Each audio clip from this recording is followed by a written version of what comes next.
Hello learners, in this lecture we will be talking on module 3, lecture number 3 of Life Skills on Graduate course, which deals with effective communication, in which the lecture deals with barriers of effective communication. Here in this lecture we will be talking of what are the barriers, why they arise, what are the types of various barriers which are there in an effective communication cycle. As we have already discussed in lecture 1 of this module, we said that the communication process has various components. These components are arranged in a cyclic manner. If this cycle or is broken by anything, then there is a barrier in the communication, because we have seen that communication is making ideas, knowledge, information, beliefs common. If we have to see what are the barriers, then we can say barriers are those which create problem in transferring of message or breakage in medium or the level of the source on the receiver. Communication barrier can be anything that prevents a message from being delivered or received correctly. Any obstacle or problem in the process of communication which hinders, obstructs the process of communication is called the barrier. Barriers are part of process of communication. Whenever we are able not to convey the message in proper way, then the barriers arise. We use various channels for passing a message. If those channels are not in line with each other, then the barrier arises. At any level or at any moment or at any stage, there can be a problem in communication process. This will cause the barrier in communication. It may be that the receiver is not able to decode the message properly. It may be the encoder is not able to encode the message properly. It may be that the message has not been put in the right way to the learner or the receiver. It may be that the medium is not working. Suppose you are talking on telephone and suddenly the telephone line breaks. You are talking on WhatsApp, suddenly your internet goes away. Then the barrier of communication arises. The barriers is there in form of noise. So anything which is there which breaks our cycle of communication acts as barrier in communicating cycle. These barriers may also be due to psychological issues between the sender and the receiver. It is not only the barriers are physical or they are technical, they can be just due to the level of differences between the learner and the teacher or the source and the recipient. As we will deal in the lectures to come, we'll see listening is very important. If you're not ready to listen, if you're not ready to receive, then also the barrier of communication exists. Even you may be sitting in the class in front of a person, you may be sitting in a boardroom, you may be sitting in a movie hall, but you are not ready to listen to what is being said, then there is a barrier. So there can be barriers in various aspects. Why these barriers arise?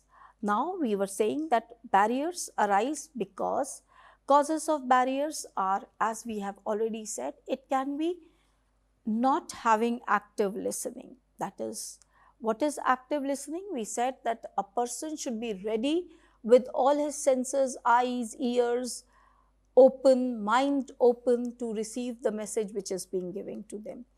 In active listening, what is happening? A person is, if he's focusing on some personal agenda, then we are not ready to listen to what the speaker is saying. Or any complex issue, if you're closing your mind, then you're closing your ears, then you're not ready to listen to what is being said. Also, sometimes what happens, it can be you've had lot of experience overload, you have lot of information overload about a subject, so that you are not able to listen to him. Too much of information, not having relevant information, too much, as we say, too much of media exposure today is a barrier, because the learner has exposure to so many sorts of media. He's watching TV also, he's watching WhatsApp also, he's getting the message from YouTube also, he's getting the message from um, channels also, and then of course there are other print and traditional media as well. So when there is lot of cluttering of information also, then the experience is overloaded and we are not listen to new things. We close our mind. We are believing that we already know this. So that is there. Many times we may not like the person who is the source. That is very important. We have seen that people do not read a particular writer because they say that this author is not to my liking. People read a author who is of their writing. They may read any text which is being given to them. So that is also there ki your liking of the source, the authenticity of the source, the reliability of the source also makes it important, or also makes it decisive that we listen to what is being said, and we will only listen if we believe what is being told to us is authentic and we have not heard it from before. You go to see a new movie, which is, everyone said it is something new, it is innovative. So that is also there. If you are able to listen, you are able to share, you are able to receive what is new. If you have too much of similar information, then you avoid listening to that information. There can be emotional aspects due to which a person is not ready to listen. We have the counseling sessions of people where they are not able to listen to what is being said to others because they have that emotional blockade in their feelings, in emotional blockade in their mindset which is there. So that is there which has to be kept in mind. So being distracted by strong emotions also stops active listening. It shifts your focus from listening, makes a conscious effort that you have to control your emotion, you have to listen to a thing with objective view in mind. So emotional blockade, as we said, experiential blockade or information load again also leads to breakage in active listening. Being distracted by strong emotions, being distracted by lot of information can hamper your listening ability many times. There can be a situation where the physical noises are also there. So external noise may also distract you.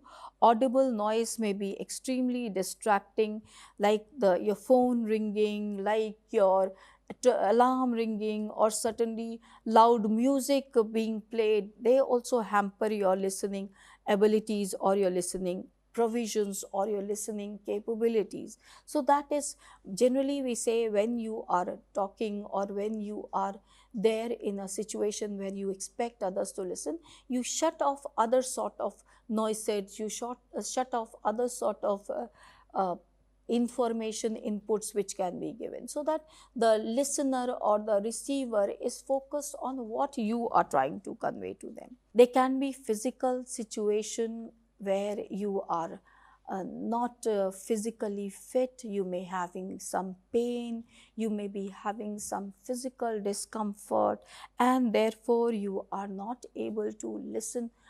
Simply you may be having pain in your ear, you may be having pain in your neck. Now that pain is so taxing, that pain is so uh, uh, hard, that pain is so accurate, or that pain is so confusing that you are not able to listen to what is being said with open senses or mind. Barriers due to perception are also there. The barriers due to perception are sometimes when you stereotype things, that this person saying this is not good. Many times it goes for authors, it goes for newspapers, it goes for individuals, that you stereotype them ki this person, the message which he will be giving will not be for my choice or will not be for me. So when you are having listening to someone, don't have preconceived notions about people or something. small amount of information, inadequate experience can be there, which may change your perception, and you may not be ready to listen, and it may cause barrier in your communication channel. Barrier may be due to also when you are not having lot of time, when you are not ignoring someone, when you are not listening to someone properly, or you do not have time to share the information with others. That may cause a barrier, because you are coming with small information which is there for you, and you are not actually dealing with the complexity in situation. There can be biases due to, again, as I said, preconceived biases can be there. There can be biases due to negativity which can be there. And we may see, if somebody we do not like, whatever he says, we may always be with a negative aspect while he is saying something. So that is there. While experiencing incongruent messages, incongruent symbols, then also the barrier of communication realizes. There can be barriers due to not listening, the barriers can be due to our perception, then there can be barriers due to lack in proper verbal communication. So verbal communication, the barrier can be if the clarity in pronunciation is not there. Your words, while you are saying something, there are regional touches while you talk of speak. So that regional mannerism, that regional touches may actually cause a barrier in your verbal expressions, in your speech, and they may cause the learner to not listen to you in the way they want to listen. So these barriers can be removed. It is many times seen that people cause this regional mannerism or adopt this regional mannerism or a different mannerism to attract the listeners or the learner. It can be vice versa also. That mannerism is not always adverse in communication. It may also be very very catching in communication, because many times we like when a person is using adverse mannerism, we get attracted and we try to listen what he says. So it can be both ways, but your speech, your language should be clear while you are trying to communicate. While you're putting information, that also is important, that we should see that whatever you are putting, the facts are established facts, the information which you are given is authentic, it is not ambiguous, because that may lead to a breakage in your message, that may cause a breakage in your communication cycle, and your message will not be received by the receiver in the proper set of mindset, and it will cause a barrier in his communication recipient. So that is there. Confusing facts, if you are putting, do not assume that the other person who is there knows everything. Tell him what has to be told, what are the facts, and then go in with your information which you have to give. So speak clearly, give the meaning as it is, and give examples if something you have to explain in detail. Responses, if they are dysfunctional, which are like if you are ignoring something, if you are not putting something in proper way, then also sometimes we ignore somebody, then that person may not be ready to listen to you. Then our gestural aspects may also be there, which may cause a person not to listen to you. So that is very important, that while you are talking of the content, while you are talking of the facts, they have to be as per the requirement of the learner. While if somebody tries to interrupt, if tries to cause some confusion, then that should be dealt with very nicely. Another aspect is, while you are communicating, is lack of confidence. Lack of confidence while you are speaking something may cause a barrier in your communication. Not being assertive, being shy can be there which can also cause barrier in your communication. And also not knowing what you should be able to convey, not having proper awareness of your rights and your opportunities may also cause barrier in your communication. Now these barriers can be told in a different way. While we are talking of active listening, we have also said while we focus on personal agenda, information overload, criticizing the speaker, distraction to external noise, distraction from emotions and physical illness, these are barriers of active listening. We can also summarize that barrier of accurate perception can be stereotype, not giving needed time, negative biasness and incongruent clues. Many times people misjudge what the other person has said or what his mannerism are, and that causes lot of confusion. We have lot of confusion, we have lot of misunderstanding because we are not able to understand the cues given by others in a proper way, in the right gesture, in the right spirit, and that may just cause confusion between two of you and two people, and it may lead to breakage of the communication in them. And finally, as we said, that verbal communication, that lack of confidence, clarity, confusing facts or words and dysfunctional responses may also cause barrier in verbal communication. If you have to classify these barriers, we can just classify them in various types. We can say these barriers can be semantic barriers. Now these semantic barriers are concerned with problems and obstruction in the process of encoding and decoding the message into words and impression.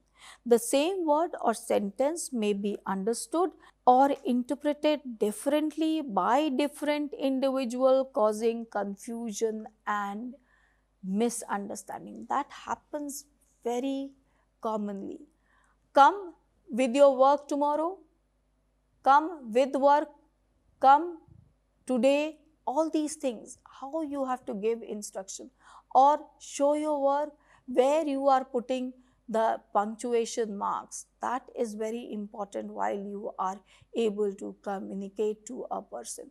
So in language, while you are using a language, what sort of punctuations, where you are putting emphasis on words, that is very important. So semantic barriers are reasons for interpretations or which may be discussed if we are there. It can be problems which are not there due to proper coding. It can be problems which is not there due to proper construction of the message, the problems of words not being used properly, that can be there.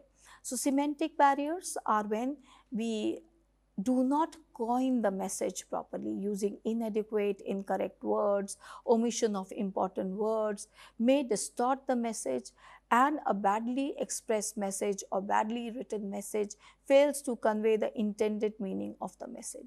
Symbols while you are using, words while you are using, some words may have multiple meaning. So while you are communicating a message to a sender, we must use that word specifically with the meaning which is there. If that meaning is not proper in your sentence, then your word does not actually convey what is being to be conveyed. So that your word should be properly used. Many times we have synonyms which are there. These synonyms which fits where should be kept in mind. So while communicating a message, sender may use words with a specific meaning, but if there are alternate meaning to that words, the receiver may perceive it differently, and therefore the barrier arises in their understanding. There can be again a barrier. We have, like, if the text is written in one language and it is being translated into another language. So faulty translation may also result into barrier. So when you are talking of barrier, semantic barrier, faulty translation, when translation is being done by a non-proficient translator, then what happens, that something is translated in one language is translated into another language in a different form, and it is not clear. The communication may become faulty, it may become ineffective if the translation of original message in other language is not same as in the language which it is being translated. The use of wrong words, incorrect understanding of the context may change the actual message in the other language. Therefore, it is very important while you are going for translation. Many times we have such funny translation of in movies. Something is being said, and when it is translated either in Hindi or English or any other language, suddenly the translation is very surprising. It is funny sometimes, it is actually very sad sometimes, and it is very, sometimes it is so bad that we are not able to comprehend what is being translated. We just have to see the actions, what is being. So that is very important while you are saying. Body language and gestures, we have to be clear while we are using translation.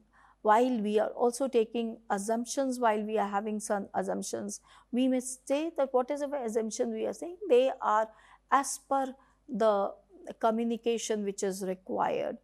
Our gestures, we have again and again said, many times we might be saying welcome with a frown on our face. So that welcome is not welcome. That is example I am giving again and again. Or if you want to scold someone and you start laughing, then the anger or the message is conveyed very wrongly. The person feels that you are actually not scolding him, you are encouraging him. So that is there while you are using your body language, and gestures should coincide with the words or the language or the verbal gestures which you are using. Using technical jargon also sometimes affects the communication. The other person may not know what you have said. Technical jargon, and besides also the local slangs which are being used, the slangs which are very common in the electronic languages which we use today in our, we sometime cut on the words, we cut on the sentences and substituted word. That is also important when we see. So that has to be kept in mind while we are talking of barriers, or while we are talking of communication. So these were barriers related to our language, its formulation, its use, and its product. These barriers can also be physical barriers. Now, physical barriers can be noise. Physical barriers, as I said, what is noise? Noise is anything that disrupts your communication cycle. So any disruption or interference that may reduce the clarity or effectiveness of communication is called a noise. It may be physical, it may be psychological, it may be written, it can be visual. Noise, suddenly you can have strong light which is there, that can affect your communication because it blinks and you are not able to convey your gestures properly. You can have a change in temperature that can affect your communication. So noise is anything which is affecting your conveyance of the message. Loud noise of speaker playing outside, noise can be due to machines, noise can be due to turmoil in certain words. So it can be anything. Noise can be anything which inhibits or which breaks your message in such a way. It can be a technical noise, like if your telephone wire breaks, then it can be noise. Then proper time, improper time, like if many people are morning people, they can receive the message in the morning and respond in the morning. Many people are night people. Suppose a morning person gets message in the night, then he will not be able to comprehend and respond properly. And then in the formal settings, we have certain time slots that from 10 to 5, 10 to 9, you have to respond to this. You cannot be responding 24 hours. So time when you want to consider. But there are emergency situations when we have to convey SOS messages, so that also should be kept in mind. There are situations where certain messages have to be received, certain communication has to be given because the situation is an emergent situation. Distances can also be part of our barrier, because if we are far away, then we are not able to interact or we are not able to reach to a person.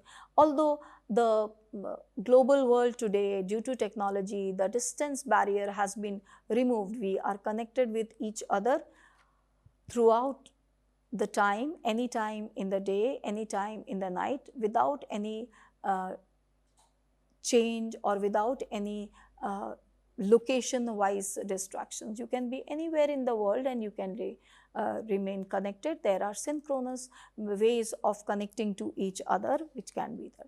So generally, only in face-to-face communication, distance can be a barrier, because if the sender and the receiver are very far away, they may not be able to hear what is being said, they may not be able to see what is being conveyed.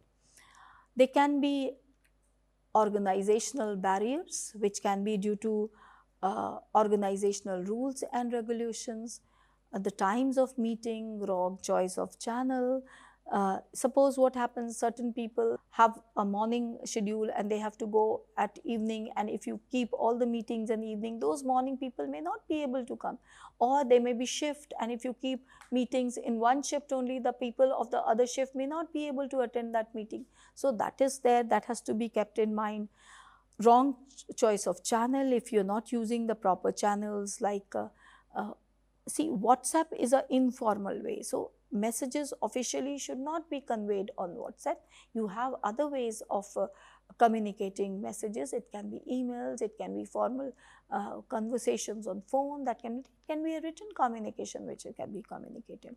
So organizational barriers are also there due to change in time, due to change in space, due to change in not proper use of channel or medium which is there.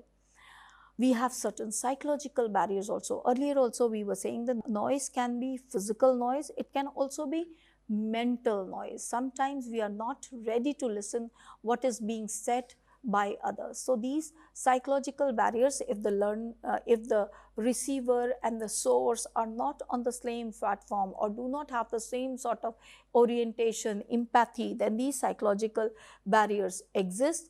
We might have selective perceptions, we may have a premature evaluation of the source or the message, and we will not be able to take it in a same spirit as it is being conveyed. Our comprehension may differ, we may visualize that what is being said is not actually being said with a good set of feelings or good intention. Then we do not try to listen to that message, or we do not try to respond to that message.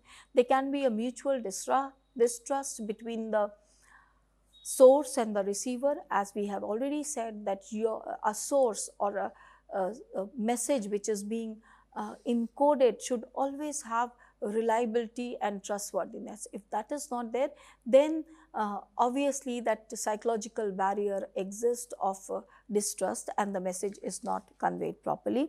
There can be loss of transmission or poor retention. A person may have different sort of abilities of keeping things, of comprehending things. There are different reading styles, there are different mental ability levels of people. So that also may be a barrier. When we talk of normal people. When we convey a message, we say that can be comprehended by a normal person. But there are people who are with different sort of comprehension level, they are different sort of retention level. Those also have to be kept in mind. So that is there while we are talking of barriers and how to overcome that barriers. This is also very important. This we will be talking in our next lectures, that active listening has to be there, perception has to be improved. So these barriers can be overcome if you are ready to actively listen, if you are able to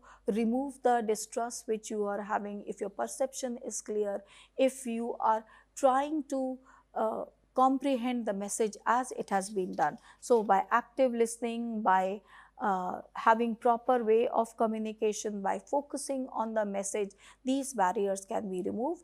Physical barriers actually have to be removed by physical intervention. Psychological barriers though require much more intervention, because these are in the mindset, these are mental blocks which require much more intervention than the physical barriers. So for effective communication, as we have seen that we have to have less and less barriers in our communication process if the message has to be conveyed in the spirit by which it was encoded by the source to the receiver, and receiver has to give a proper feedback, which is very important. Thank you so much.